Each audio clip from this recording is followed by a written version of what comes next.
Pada waktu yang hampir berbarengan, Kim Tian Senchu juga sudah menyerang dengan pedangnya, lantas disusul pula oleh Jin Tian Senchu yang menyerang dengan kebutan bajanya.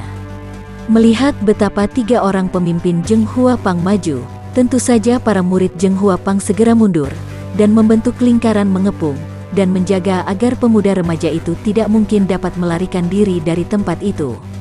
Dikeroyok tiga oleh ketua Zheng Huapang dan kedua orang tokoh Pek Lian Kau itu, repot juga Tian Xin harus menghindarkan diri dari kejaran tiga macam senjata itu.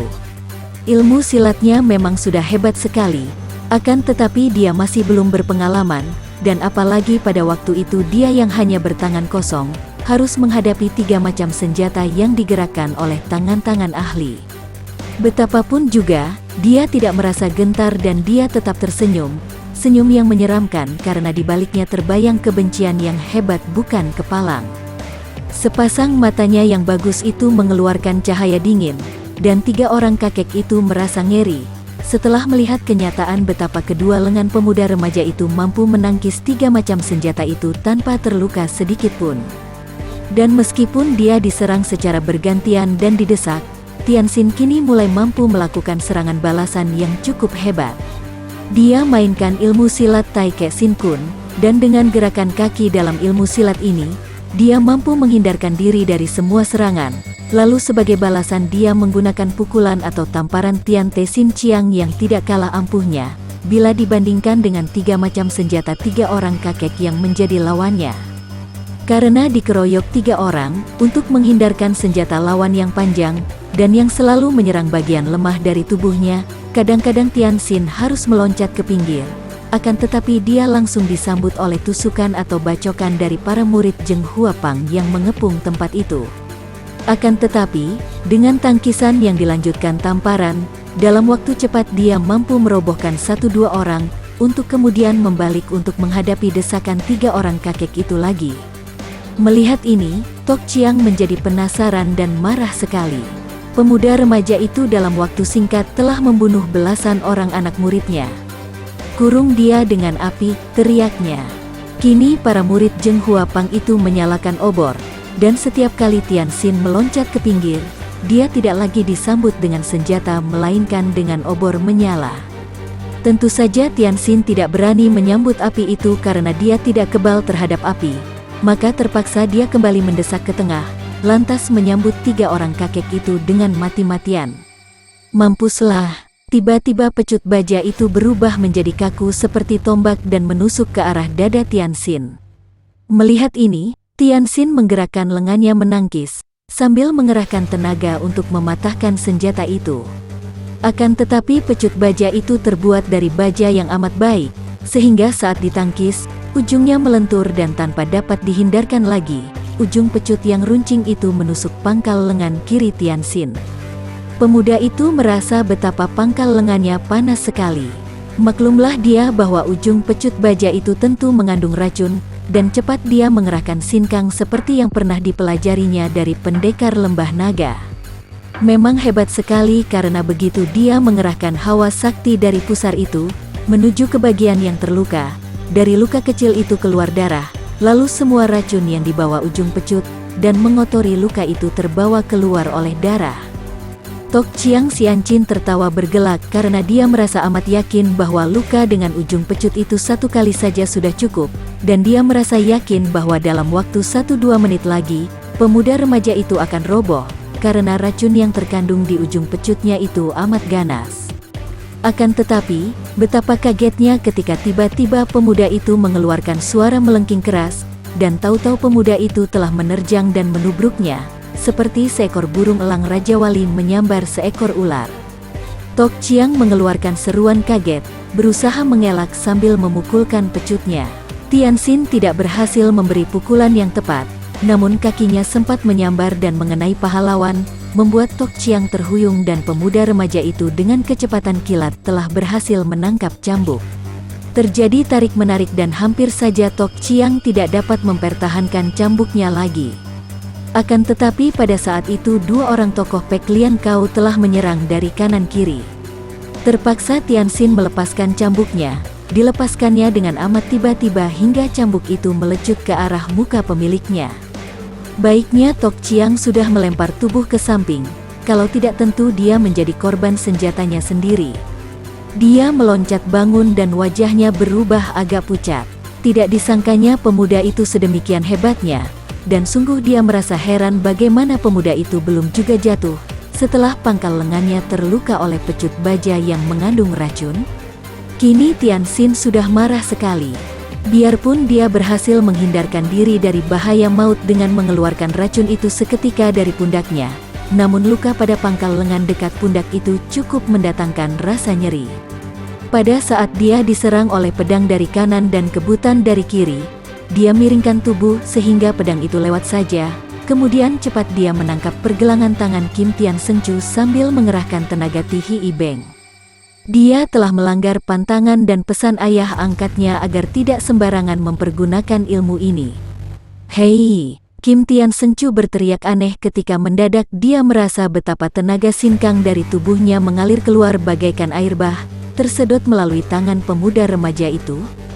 Dia belum pernah mendengar, apalagi merasakan hal seperti ini, maka dia terkejut bukan main. Jin Tian Senju juga sudah menyerang dengan kebutannya yang memukul ke arah punggung Tianxin. Pemuda ini sama sekali tidak mengelak. Prat, kebutan itu mengenai punggung, akan tetapi disusul teriakan aneh dari Jin Tian Senju karena kebutannya itu melekat pada punggung, dan tenaga sinkangnya juga membanjir keluar. Dia berusaha untuk menarik kebutannya, akan tetapi makin kuat dia mengerahkan tenaga, makin banyak pula tenaga sinkang yang mengalir keluar dari tubuhnya.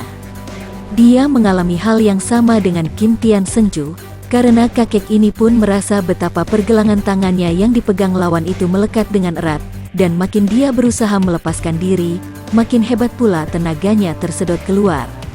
Melihat ini, mula-mula Tok Chiang terkejut dan heran. Akan tetapi dia lalu teringat akan ilmu aneh yang kabarnya dimiliki oleh keluarga Qin Ling Pai, yaitu ilmu Tihi Ibeng yang bisa menyedot tenaga sinkang lawan. Teringat akan hal ini, dia cepat menggerakkan pecutnya, dan kini pecut itu menjadi kaku seperti tombak dan menyerang dengan tusukan-tusukan ke arah kedua mata pemuda remaja itu. Melihat ini, tentu saja Tianxin menjadi terkejut, dan tidak mungkin dia membuat matanya kebal terhadap tusukan pecut. Terpaksa dia melepaskan dua orang lawan itu, dan sambil menundukkan mukanya, dia lalu berusaha menangkap ujung pecut, akan tetapi Tok Chiang sudah menarik kembali pecutnya. Dua orang Tosu Pek Lian Kau itu merasa lega ketika mereka terlepas. Sudah ada tenaga sinkang mereka yang memberobot keluar, membuat kepala mereka terasa agak pening. Dengan marah kini mereka menyerang lagi, lebih hebat daripada tadi, akan tetapi juga dengan hati-hati sekali karena mereka tidak ingin mengalami hal seperti tadi, yang amat berbahaya akan tetapi juga amat mengerikan hati mereka. Siapkan jala langit, tiba-tiba terdengar Tok Chiang Xiancin berteriak sambil memperhebat serangannya, dibantu oleh dua orang kakek Pek Lian Kau itu. Tianxin tidak tahu apa maksud perintah itu. Akan tetapi karena dia diserang secara gencar oleh tiga macam senjata yang lihai, dia terpaksa harus mencurahkan perhatiannya, dan mencari kesempatan bagaimana agar dia dapat mengalahkan tiga orang musuhnya ini.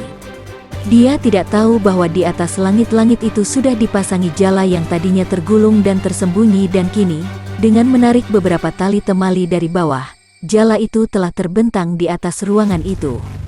Dia masih terus mengamuk ketika tiba-tiba saja dari atas menyambar turun sehelai jala dan pada saat itu, tiga orang lawannya telah berloncatan ke belakang.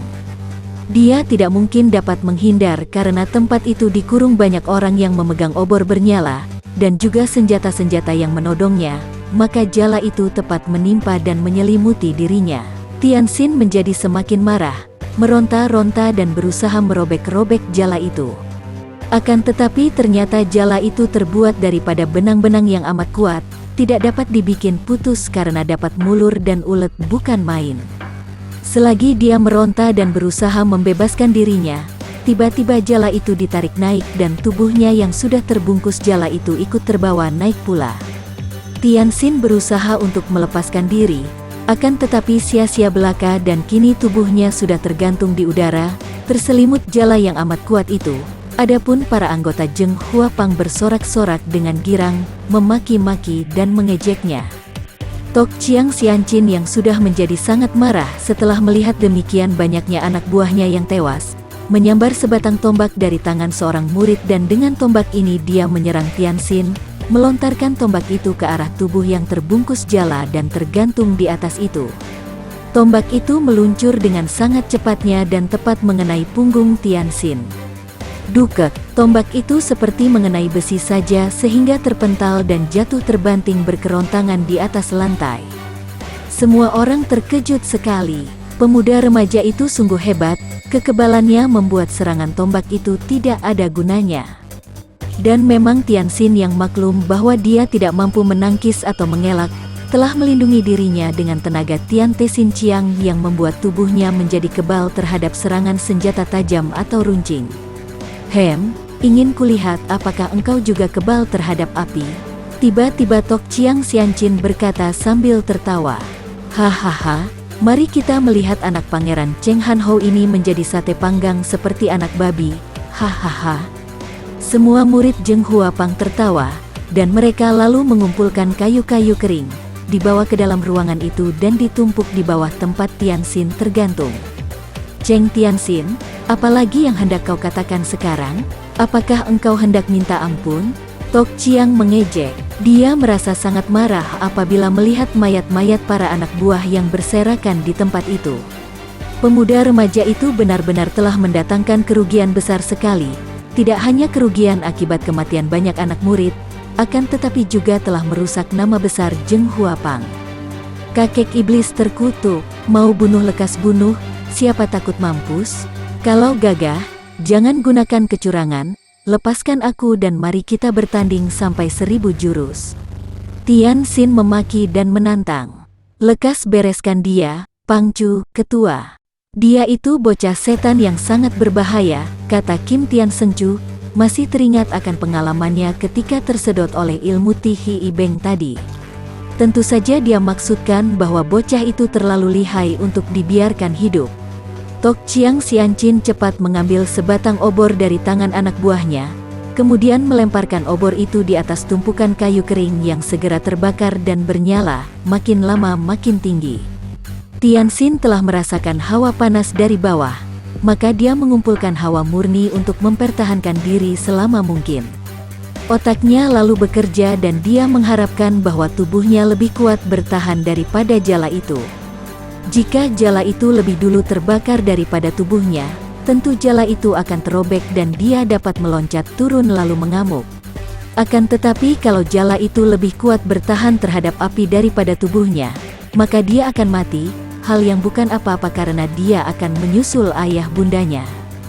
Meskipun api belum menjilat tubuhnya, akan tetapi hawa panas sudah membuat seluruh tubuhnya berkeringat, dan pakaiannya menjadi basah semua, dan asap telah membuat dia sukar untuk bernapas pula. Akan tetapi sedikit pun tidak ada keluhan terdengar dari mulut pemuda itu. Suara tawa dan ejekan orang-orang Zheng Huapang tidak didengarnya lagi. Tiba-tiba terdengar kegaduhan, dan orang-orang yang berada di bawah itu menjadi kacau balau. Tianxin cepat membuka matanya kemudian memandang ke bawah. Timbul pula semangatnya pada saat dia melihat Han Tiong sedang mengamuk di antara orang-orang Zheng Huapang. Tiongko, lepaskan dulu aku agar dapat membantumu, teriak Tianxin dengan girang. Han Tiong memandang ke atas dan cepat dia merampas sebatang pedang lalu meloncat ke atas, pedangnya diayun membabat ke arah jala. Jala terobek dan terbuka. Tianxin meloncat bersama kakaknya dan kini mereka berdua mengamuk. Tianxin bersikap ganas bukan main.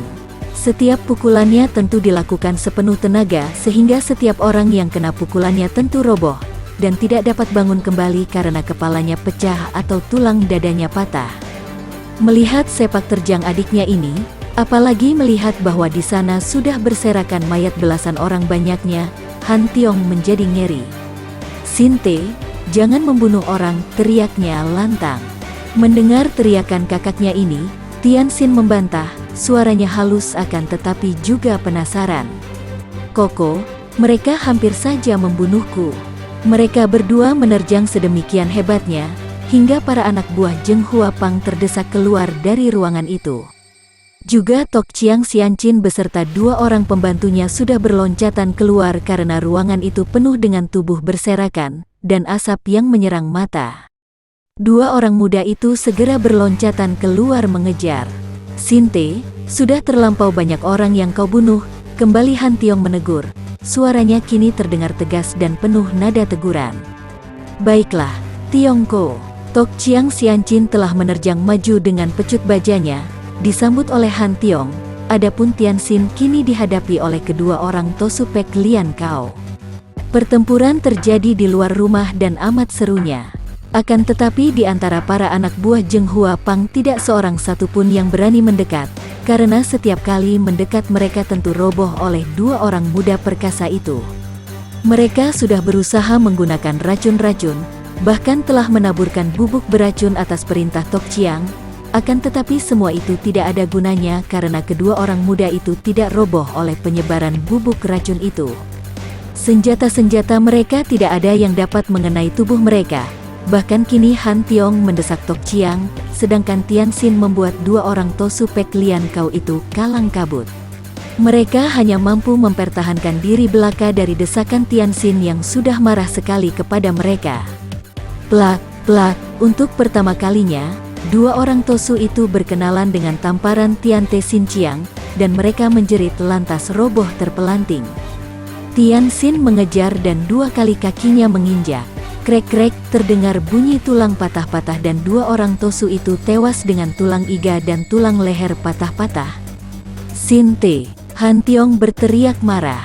Tok Chiang Xianqin sendiri sudah terdesak amat hebat. Dan ketika melihat betapa 2 orang pembantunya telah tewas dalam keadaan mengerikan itu, dia pun lalu meloncat jauh dan melarikan diri, diikuti oleh para muridnya yang masih selamat. "Tiongko, aku harus membunuh mereka berdua. Mereka adalah kakek-kakek iblis yang jahat, dan kalau tadi engkau tidak keburu datang, aku tentu telah menjadi babi panggang," kata Tianxin yang mencoba berkelakar. Akan tetapi melihat pandangan mata kakaknya yang tajam dan penuh teguran itu, dia pun segera menunduk. Han Tiong memandang ke sekeliling tempat itu. Sunyi saja, tidak kelihatan seorang pun anggota Zheng Huapang. Mereka semua sudah lari dan meninggalkan mereka yang tewas atau terluka. Tidak kurang dari 20 orang yang rebah, kebanyakan telah tewas oleh tangan Tianxin. Han Tiong bergidik dan menarik napas panjang. "Sinte, berapa banyak orang yang telah kau bunuh? Rombongan yang sudah kau bunuh di hutan itu. Dan sekarang di sini, lupakah engkau akan semua pelajaran dari Paman Hong San Wesio? Dan lupakah engkau akan semua pesan ayah bahwa kita tidak boleh membunuh orang? Dan engkau hari ini telah menyebar maut." Tianxin mengangkat muka dan memandang kakaknya. Baru sekarang dia sadar akan semua perbuatannya, dan dia pun merasa menyesal sekali. Mereka membunuh ayahku, ibuku, dan mereka membunuh Hui Leng. Tiongko, mereka merenggut nyawa orang-orang yang kucinta. Aku menjadi mata gelap, kau maafkanlah aku, Tiongko. Dan Tianxin lalu menutupi kedua mata dengan kedua tangan.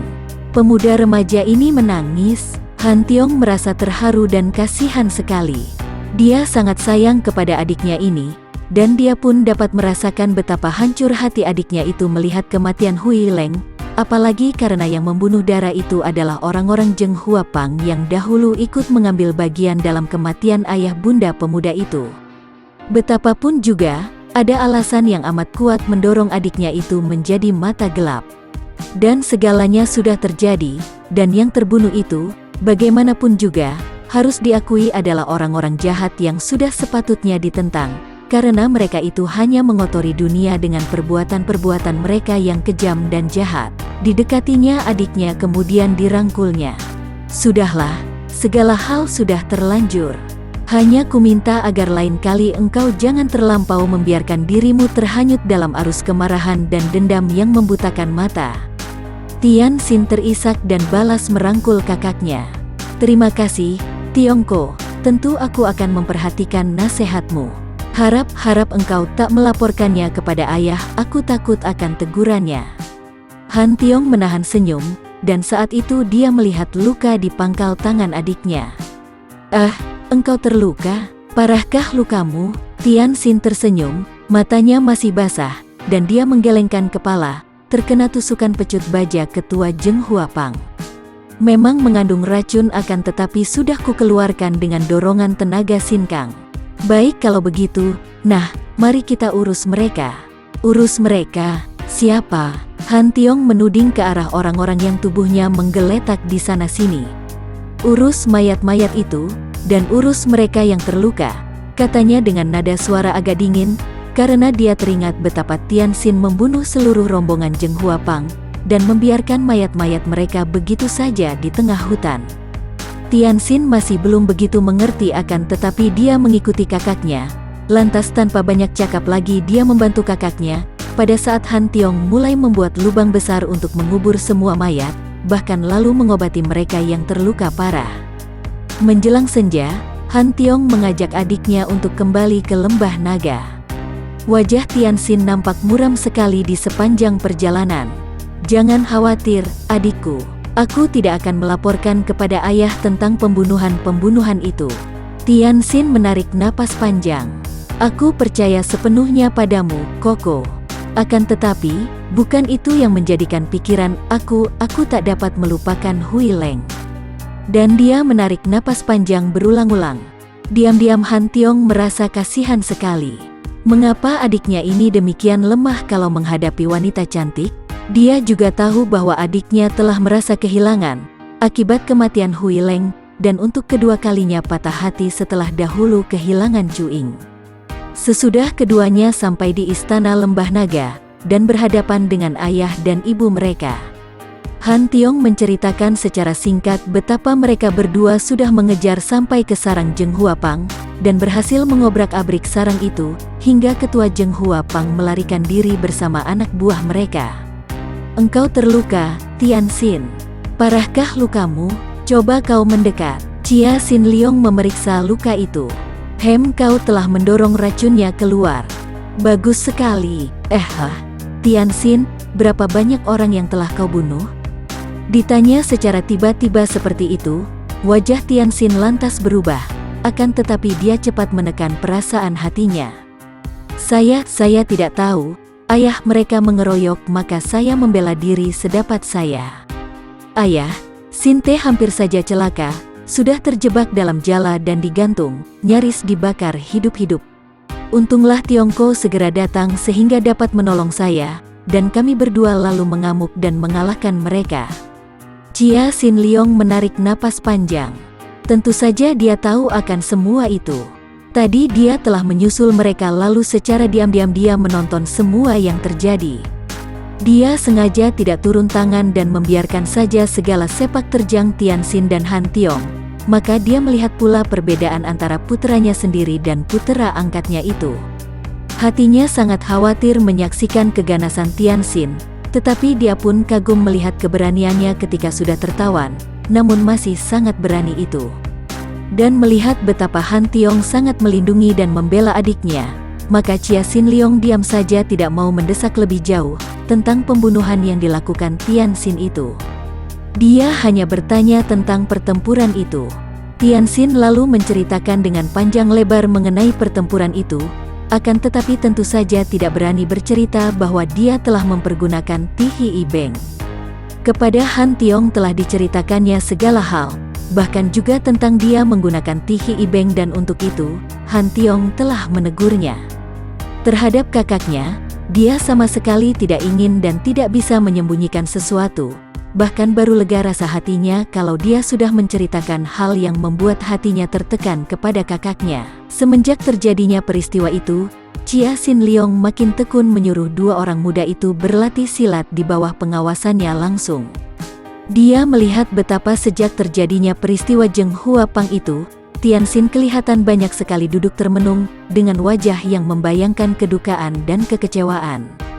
Karena itu, sebagai orang yang sudah banyak pengalaman, dia pun bisa menduga bahwa pemuda yang romantis itu tentu sudah mengalami patah hati yang agak parah, karena hal itu terjadi untuk yang kedua kalinya.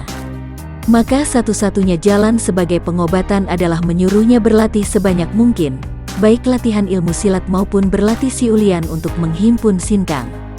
Pada suatu hari, masih pagi-pagi sekali, Sin Leong telah mengamati dua orang puteranya yang sudah asyik berlatih silat di dalam Lian Butia, ruangan berlatih silat. Dua orang pemuda itu bertelanjang dada, hanya memakai celana dan sepatu. Tubuh mereka yang muda itu nampak padat, kuat dan penuh dengan tenaga yang membayang pada otot-otot mereka. Sungguh amat menyenangkan dan mengagumkan menyaksikan kedua orang pemuda itu berlatih silat. Gerakan Tianxin demikian cekatan, lincah dan indah. Sebaliknya gerakan Han Tiong begitu mantap, tenang dan kokoh, kuat seperti batu karang.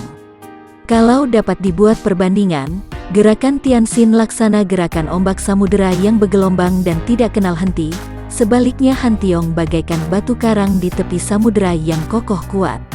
Tetapi keduanya mempunyai daya kekuatan masing-masing dan terasa sekali oleh Chia Sin Leong yang asyik menonton kedua orang puteranya yang sedang berlatih itu, menonton sambil berdiri dan memangku tangan. Pada saat itu, sambil mengeluarkan pekik melengking, Tianxin meloncat dan menyerang dengan tendangan yang disusul oleh cengkeraman tangan kanan, seperti seekor harimau yang menubruk mangsanya.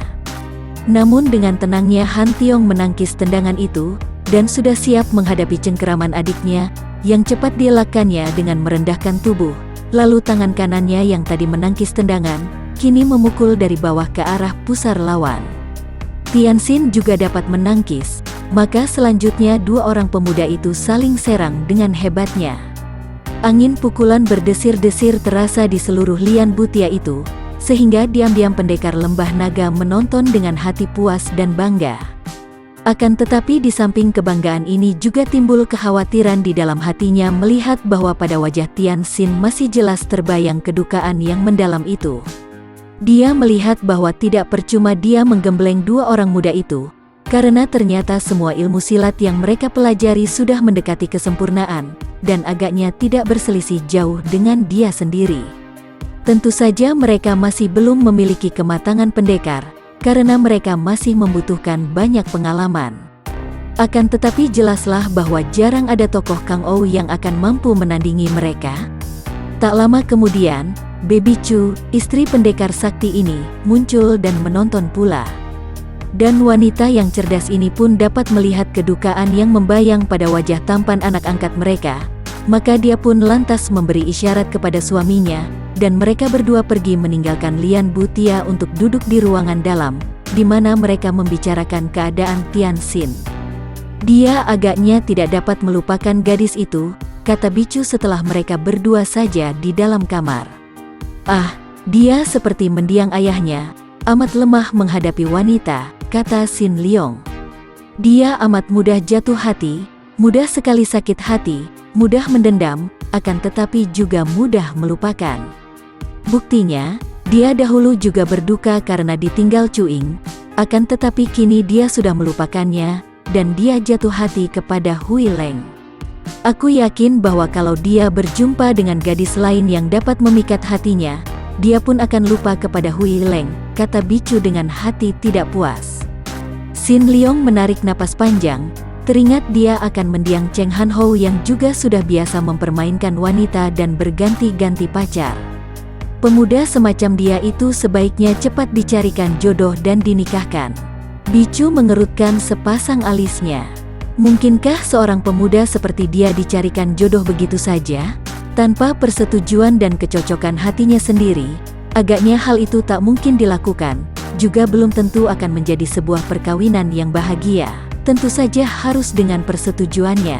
Ah, aku teringat sekarang. Bukankah Lan Moi mempunyai seorang anak perempuan? Siapa namanya? Ah, aku lupa lagi. Namanya Chiu Lian Hong. Akan tetapi dia masih kecil, masih kanak-kanak, kata Baby Chu yang juga teringat, bahkan dia ingat pula akan nama anak itu, anak dari Kui Lan dan Chiu Hai Sun, seorang anak perempuan yang mungil dan lembut. Ai, masih kanak-kanak kan ketika kita ke sana dulu. Semenjak itu, 7 tahun sudah lewat. Apa kau sudah lupa?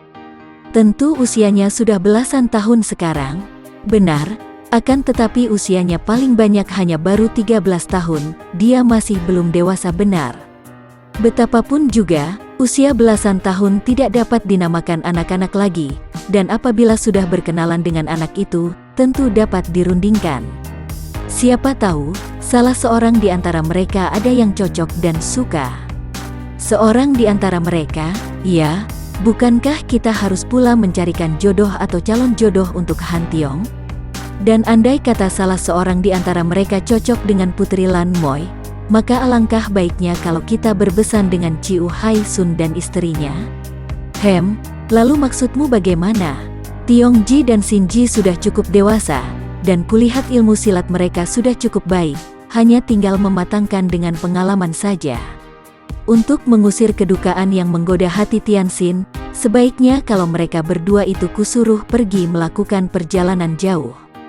Mengunjungi kakek mereka di Qinlingshan, berpesiar ke kota raja, dan kemudian mengunjungi bibi mereka di Lokyang, berkenalan dengan anak-anak Lan Moi dan Lin Moi. Bukankah itu baik sekali? Dan membiarkan mereka itu menghadapi dunia yang begitu kejam, di mana banyak terdapat orang-orang jahat yang lihai? Ingat, sekarang di dunia Kang Ou muncul raja-raja kaum sesat seperti Pak San Kui dan yang lain-lain, kata Bicu khawatir. Justru karena keadaan di dunia banyak kekacauan dan banyak bahaya itulah, maka mereka perlu untuk meluaskan pengalaman mereka di dunia Kang Ou. Mereka bukanlah anak-anak kecil lagi, istriku, agar kau ingat ini. Sekarang mereka sudah dewasa dan ilmu kepandaian mereka sudah boleh diandalkan. Demikianlah, pendekar lembah naga itu memberitahu kepada dua orang pemuda itu akan rencananya, dan tentu saja Han Tiong dan Tianxin menyambut rencana itu dengan kegembiraan. Bahkan mereka diperbolehkan melakukan perantauan ke kota raja. Mereka menerima banyak nasihat dari suami istri pendekar itu, bahkan mendengar penuturan Sin Leong tentang datuk-datuk kaum sesat, tentang orang-orang gagah di dunia Kang Ou, dan tentang bahaya-bahaya yang mungkin akan mereka jumpai di dalam perantauan. Kalian ingat baik-baik, demikian antara lain pendekar itu memberikan nasihat, sebagai orang-orang yang membela keadilan dan kebenaran, di mana kalian berada, kalian harus membela orang-orang lemah yang tertindas. Akan tetapi, kalian tidak boleh menggunakan ilmu untuk membunuh orang, betapapun jahat orang itu, karena perbuatan itu akan sama jahat dan kejamnya dengan perbuatan penjahat-penjahat itu sendiri. Di dalam membela orang-orang lemah, tentu saja kalian harus menentang tindakan sewenang-wenang dari mereka yang kuat, akan tetapi cukup kalau kalian memberi peringatan, baik dengan kasar maupun halus, agar mereka itu tidak melanjutkan perbuatannya. Sedapat mungkin, hindarkan perkelahian, hindarkan pemukulan untuk melukai orang, apalagi membunuhnya. Apakah kalian mengerti? Biarpun kata-katanya memperingatkan dua orang pemuda itu, namun pandang mata pendekar ini ditujukan terutama kepada Tianxin. Dua orang muda itu mengangguk. Sesudah membuat persiapan-persiapan, 3 hari kemudian berangkatlah Han Tiong dan Tianxin meninggalkan lembah naga. Hati mereka diliputi kegembiraan dan senanglah Han Tiong, ketika melihat betapa wajah adiknya yang semenjak kematian Hui Leng selalu membayangkan kemuraman itu kini berseri-seri penuh kegembiraan. Mereka berangkat dengan hati lapang, laksana 2 ekor burung yang baru terlepas dari sarang, diikuti pandangan mata pendekar lembah naga dan istrinya, sampai bayangan kedua orang muda itu lenyap di sebuah tikungan. Melihat adiknya melakukan perjalanan dengan sikap gembira sekali, maka Han Tiong ikut merasa gembira pula. Mereka mengaso di tepi sebuah hutan, karena senja mulai tiba dan mereka lalu mengisi perut dengan roti kering yang mereka bawa sebagai bekal. Kemudian bersama dengan datangnya malam gelap, mereka membuat api unggun, keduanya duduk di dekat api unggun yang hangat sambil bercakap-cakap. Senangkah engkau melakukan perjalanan ini, Sin Te? Tentu saja. Apakah engkau juga tidak merasa senang, Tiongko? Aku merasa bagaikan seekor burung yang keluar dari sarang, terbang bebas di udara. Melihat dunia di depan terbentang luas, hati siapa tidak menjadi gembira? Han Tiong tersenyum. Jika pada hari-hari kemarin dia tidak mau mengusik urusan lampau karena adiknya itu sedang dalam duka, maka kini dia menganggap sudah waktunya untuk bertukar pikiran tentang segala peristiwa yang dialami adiknya itu. Selama beberapa pekan ini engkau tampak amat berduka dan kecewa di rumah. Apakah kematian Hui Leng yang membuat engkau menjadi demikian berduka, adikku? Tian Xin menggelengkan kepala, membuat kakaknya terheran. Hui Leng telah mati, hal itu tidak mungkin berubah, biar aku akan menangis air mata darah sekalipun. Aku hanya merasa menyesal kalau melihat betapa semua pelajaran tentang kebaikan, baik yang kita terima dari Paman Hong San Wesio maupun dari ayah, atau dari kitab-kitab, ternyata tidak ada gunanya sama sekali. Apa maksudmu? Han Tiong memandang tajam penuh selidik, terkejut mendengar ucapan itu. Maksudku, aku bersusah payah menahan segala nafsu, bersusah payah menjadi orang baik menurut semua pelajaran itu, namun ternyata, akibatnya hanya merugikan diri sendiri belaka. Aku masih belum mengerti. Coba engkau ingat akan halnya Chu Ying dan Hui Leng, Tiongko. Andai kata aku tidak mentaati semua pelajaran Paman Hong San Wesio, andai kata dulu aku tidak bersikap alim, andai kata aku tidak menahan nafsu dan aku mengajak Chu Ying pergi bersamaku, menjadikannya sebagai istriku, tentu dia tidak akan dibawa pergi oleh orang tuanya, dan dikawinkan dengan orang lain. Begitu pula dengan Hui Leng, andai kata dia kuajak hidup bersama, tentu dia tidak sampai dapat disiksa sampai mati oleh penjahat-penjahat itu. Omongan apa yang kau keluarkan ini, Sin Te? Han Tiong memandang dengan sinar mata tajam, dan sejenak mereka saling bertentangan pandang mata. Akan tetapi akhirnya Tian Xin menunduk. Maafkan aku, Tiongko. Han Tiong menyentuh lengan adiknya dan berkata, suaranya penuh kesabaran dan juga mengandung teguran halus, adikku, pendapatmu itu sungguh merupakan pendapat yang keliru sama sekali. Pendapatmu itu hanyalah didasarkan rugi untung, susah senang bagi diri sendiri belaka. Engkau merasa kecewa karena Chu Ying dikawinkan dengan orang lain, sehingga engkau kehilangan. Demikian pula engkau menyesal sebab dengan matinya Hui Leng, engkau merasa dirugikan. Sebenarnya engkau tidak mencinta dua orang darah itu, adikku, melainkan mencinta dirimu sendiri, ingin memuaskan nafsu sendiri, maka ketika hal itu tidak terjadi, engkau merasa kecewa dan menyesal. Tian Xin kelihatan terkejut mendengar ucapan itu. Apa maksudmu, Tiongko? Engkau tahu bahwa aku benar-benar mencinta mereka. Han Tiong menggelengkan kepala. Kalau engkau mencinta Chu Ying, engkau tentu harus bersyukur bahwa gadis itu tidak melakukan hal yang mendatangkan aib bagi keluarganya, dan bahwa dia kini telah menikah dengan calon suami yang telah dipertunangkan dengan dia sejak kecil. Dan mengenai Hui Leng, dia mati pun hanya sebagai akibat dari keadaan hidupnya. Ingat, dia adalah puteri seorang anggota Zheng Huapang, maka tentu saja dia dianggap pengkhianat dan dibunuh. Memang dia patut dikasihani karena menjadi korban keadaan, seperti juga Chu Ying patut dikasihani karena menjadi korban adat istiadat pula. Kalau engkau merasa kasihan kepada mereka, hal itu memang sewajarnya. Akan tetapi kalau engkau menyesal karena engkau merasa dirugikan dengan perginya mereka itu dari sampingmu, berarti engkau hanya memikirkan diri sendiri belaka. Tian Xin mengangguk-angguk. Kini aku mulai mengerti, Tiongko, dan aku mulai dapat menangkap kebenaran kata-katamu. Memang, agaknya aku terlampau mementingkan diri sendiri saja. Bagus adikku, berbahagialah orang yang dapat melihat kesalahan diri sendiri. Agaknya engkau terlalu peka, terlalu perasa sehingga engkau mudah jatuh cinta, mudah patah hati. Kuharap saja kelak engkau akan lebih berhati-hati, karena tak semestinya kalau seorang pendekar sedemikian lemahnya, Sin Te. Hidup ini memang mengandung lebih banyak segi yang kelabu, akan tetapi hal itu tidak semestinya melemahkan hati seorang pendekar. Kita harus dapat menanggulangi segala persoalan yang betapa pahit pun dengan tabah. Bukankah demikian ajaran-ajaran yang selama ini kita terima? Tian Xin memegang lengan kakaknya, dan memandang dengan wajah berseri. Jangan khawatir, adikmu ini telah melihat kesalahannya dan tak akan mengulang kebodohannya lagi.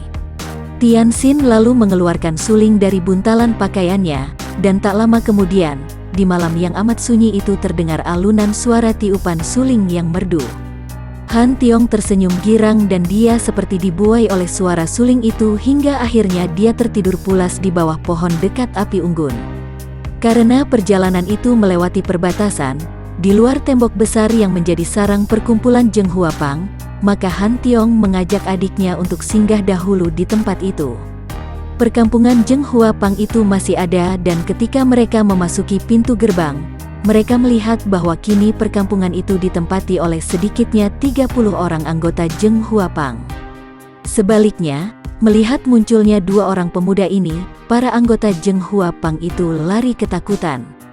"Harap kalian jangan lari, kami datang dengan damai," Han Tiong berseru nyaring. Mereka yang mendengarnya itu menjadi terheran-heran, akan tetapi dengan muka masih pucat serta sikap yang gentar mereka berhenti dan menghampiri dua orang muda yang amat mereka takuti itu. Han Tiong dan Tian Xin tersenyum melihat sikap mereka. "Kami bukan datang sebagai musuh," kata Tian Xin.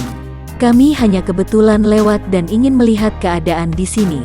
Tiba-tiba seorang di antara para anggota Zheng Huapang itu menjatuhkan diri berlutut ke arah dua orang muda itu, dan semua orang yang berada di situ lalu mengikuti contoh ini. Mereka semua berlutut. "Jiwi Tai Hiap harap sudi memaafkan kami semua," kata orang itu. Han Tiong saling pandang dengan Tian Xin dan tersenyum. "Bangkitlah, kalian tak perlu berlutut. Kami datang hanya untuk menjenguk, dan ingin tahu apa jadinya dengan tempat ini. Ternyata kalian masih tinggal di sini. Apakah Zheng Huapang masih tetap berdiri di sini, dan menggunakan tempat ini sebagai markas?" "Tidak, Tai Hiap. Para pimpinan sudah meninggalkan kami. Kami hanyalah anggota-anggota yang tidak mempunyai tempat tinggal lain, maka terpaksa kami kembali ke sini dan tinggal di sini," jawab orang pertama. Kini dua orang muda itu melihat wanita dan anak-anak bermunculan dari balik pondok-pondok itu. "Tentu keluarga orang-orang Zheng Huapang itu," pikir mereka. Kemudian orang itu menceritakan bahwa sejak sarang Zheng Huapang itu diobrak-abrik oleh kedua orang pemuda istana lembah naga itu, ketua mereka, Tok Chiang Sian Chin Chiu Heklem tidak pernah kembali lagi, entah telah lari kemana.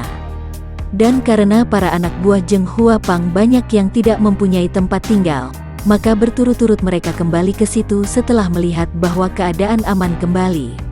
Akan tetapi banyak juga di antara anak buah Zheng Huapang yang sudah melarikan diri ke selatan. Hanya mereka yang memiliki keluarga saja tidak berani untuk menyeberangi tembok besar ke selatan. Sesudah mendengar penuturan mereka itu, Han Tiong memandang ke sekeliling tempat itu. Keadaan mereka cukup baik dan tentu ketua Zheng Huapang itu meninggalkan banyak juga harta benda untuk mereka. "Saudara-saudara sekalian, dengarkanlah baik-baik. Kalian adalah manusia-manusia yang tak ada bedanya dengan kami, dan dengan manusia-manusia lain. Saudara-saudara juga mempunyai anak istri, berarti saudara-saudara mempunyai tanggung jawab. Oleh karena itu, kami harap mulai saat ini kalian semua suka mengubah cara hidup kalian, menjauhi pekerjaan yang tidak baik, dan jangan sekali-kali mempergunakan ilmu kepandaian untuk mencelakakan orang lain. Kalian dapat bekerja sebagai petani, atau dengan modal yang ada, kalian dapat berdagang, atau dapat juga bekerja sebagai pengawal-pengawal para saudagar yang melewati tembok besar. Kalau kalian menjadi orang-orang yang bekerja sebagaimana mestinya, tidak lagi menjadi penjahat, tentu kalian akan dapat hidup dengan aman. Akan tetapi kalau kalian kembali pada pekerjaan yang dulu, dan suka mengganggu orang lain, kelak apabila kami lewat di sini lagi, sudah pasti kami akan turun tangan menghajar kalian, dan mengusir kalian dari tempat ini." Orang-orang itu segera memberi hormat, dan dengan suara riuh mereka menyatakan taat akan pesan pendekar muda itu. Kedua orang pemuda itu kemudian meninggalkan sarang Zheng Huapang, atau lebih tepat lagi, perkampungan baru itu, karena mereka semua tentu tidak mau lagi menggunakan nama Zheng Huapang, dan melanjutkan perjalanan mereka menyeberangi tembok besar. Melihat betapa wajah Tian Xin nampak tidak puas, Han Tiong bertanya, "Ada apakah, Sinte?" "Tiongko, aku tidak percaya bahwa mereka itu akan mau kembali ke jalan benar. Mereka adalah orang-orang jahat, maka di hadapan kita tentu saja mereka berjanji akan mentaati pesanmu, sebab mereka merasa takut.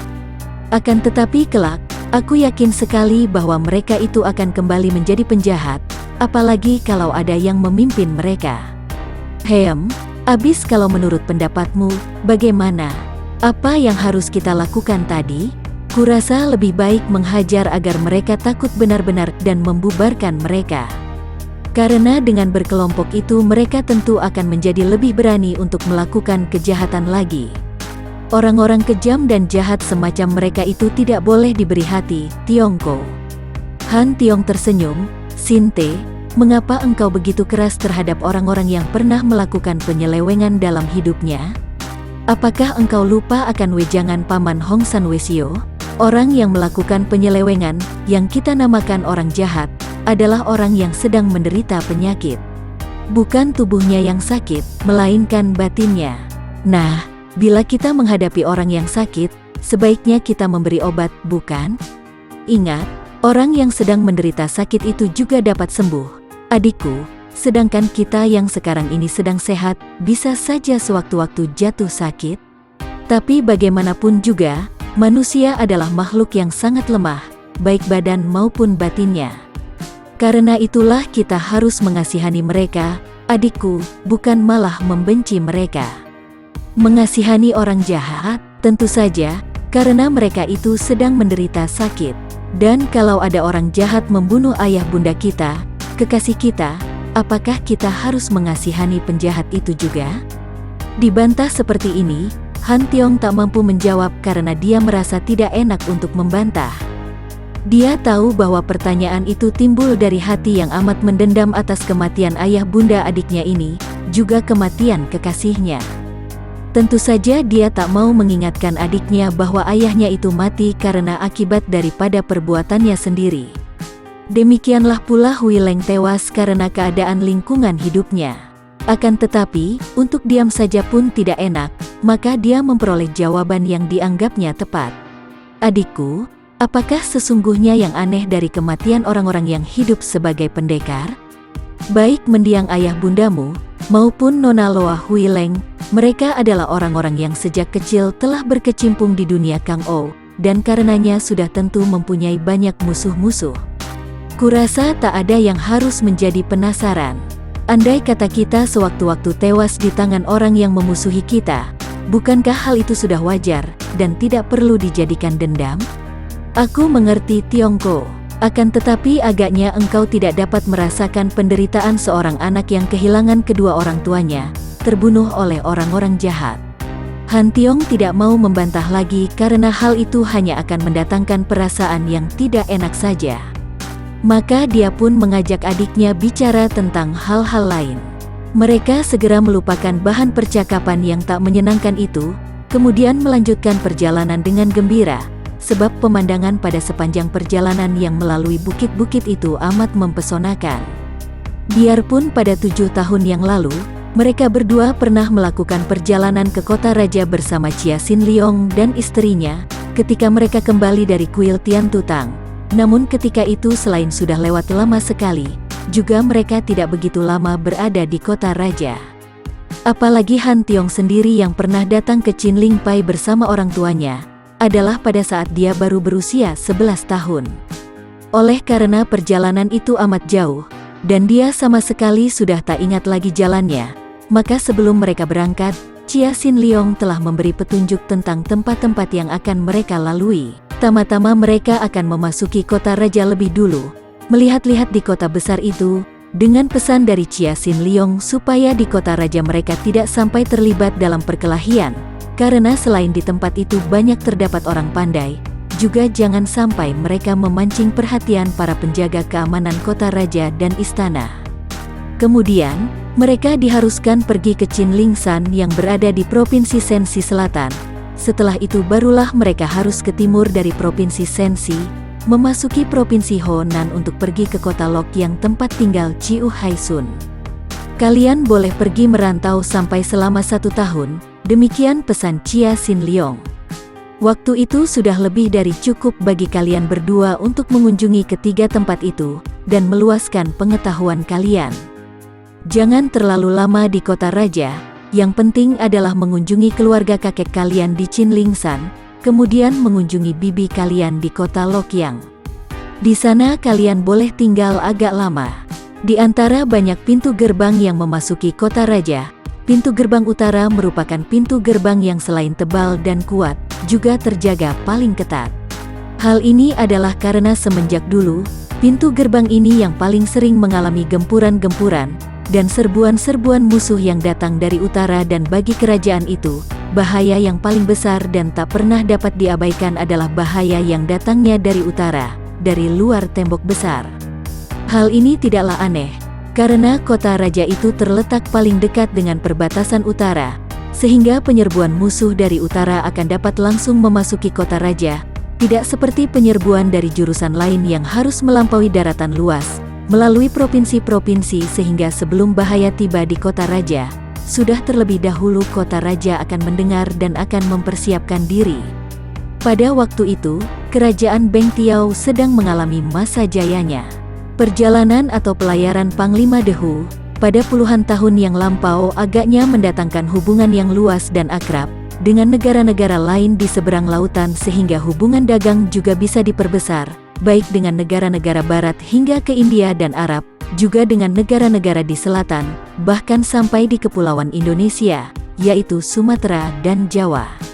Bukan hanya itu saja, bahkan kemakmuran serta kebesaran nama kerajaan Beng Tiao juga sudah menarik minat orang-orang kulit putih, yang mulai mempererat pula hubungan mereka.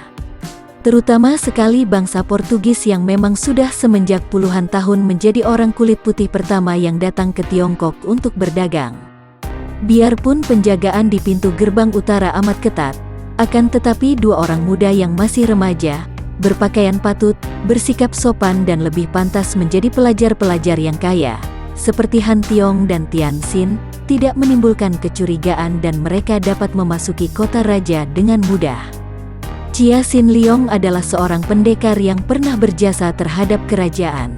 Bahkan secara resmi Kaisar Cheng Hua telah mengangkat pendekar itu menjadi pendekar lembah naga, julukan yang diberikan sendiri oleh Kaisar, dan oleh karena itu terkenal di seluruh dunia Kang Ou. Bahkan pendekar itu dihadiahi istana lembah naga oleh Kaisar dan harta benda yang amat banyak. Hanya disebabkan pendekar itu menolak saja, maka dia tidak menjadi seorang panglima. Karena andai kata Sin Leong mau, tentu dia sudah diangkat menjadi seorang panglima. Meskipun demikian, pendekar itu tetap saja tidak pernah mau menonjolkan diri, apalagi mendekatkan diri dengan kerajaan. Kepada dua orang puteranya, yang juga tahu bahwa ayah mereka merupakan seorang yang ternama di kota raja, dia memesan agar jangan sembarangan memperkenalkan diri, dan agar jangan sampai berhubungan dengan pihak kerajaan. Han Tiong mentaati pesan ayahnya, karena dia sendiri pun adalah seorang pemuda yang batinnya sederhana, tidak suka akan nama besar serta kesohoran, maka diam-diam dia menyetujui sikap ayahnya yang menjauhkan diri dari kemuliaan dan kedudukan. Sudah banyak dibacanya dalam kitab-kitab sejarah betapa kemuliaan dan kedudukan itu hanya memancing datangnya permusuhan, karena banyak yang merasa iri hati. Akan tetapi tidak demikian dengan Tian Xin. Diam-diam pemuda ini merasa tidak puas. Betapapun juga, dia tahu bahwa mendiang ayah kandungnya adalah saudara kaisar. Biarpun berlainan ibu, akan tetapi seayah. Jadi, betapapun juga, dia adalah keponakan yang langsung dari kaisar yang sekarang, sedarah karena nama keturunannya masih sama. Akan tetapi di samping ini dia pun tahu pula bahwa ayahnya tewas karena kaisar yang menjadi pamannya ini mengirim pasukan untuk menghukum ayahnya sebagai seorang pemberontak. Dia memang menyesalkan hal ini, kenyataan bahwa dulu ayahnya menjadi pemberontak, dan dia tidak merasa sakit hati kepada kaisar yang menjadi pamannya itu, melainkan kepada mereka yang turun tangan membunuh ayah bundanya. Meskipun di dalam hati mereka berdua terdapat perbedaan yang amat besar, akan tetapi keduanya memandang dengan wajah berseri gembira ketika mereka memasuki kota raja dan melihat bangunan-bangunan besar yang indah, jalan-jalan raya yang lebar dan ramai dengan lalu lintas, toko-toko yang serba lengkap, restoran besar dan bermacam pakaian orang yang serba indah. Mereka berdua adalah pemuda-pemuda yang sejak kecil tinggal di tempat sunyi, bahkan jarang berjumpa dengan orang lain, maka kini memasuki sebuah kota besar seperti kota raja. Tentu saja mereka merasa kagum sekali. "Sinte, mari kita mencari tempat penginapan lebih dulu," kata Han Tiong kepada adiknya. "Mengapa kita tidak putar-putar dan melihat-lihat dulu, Tiongko?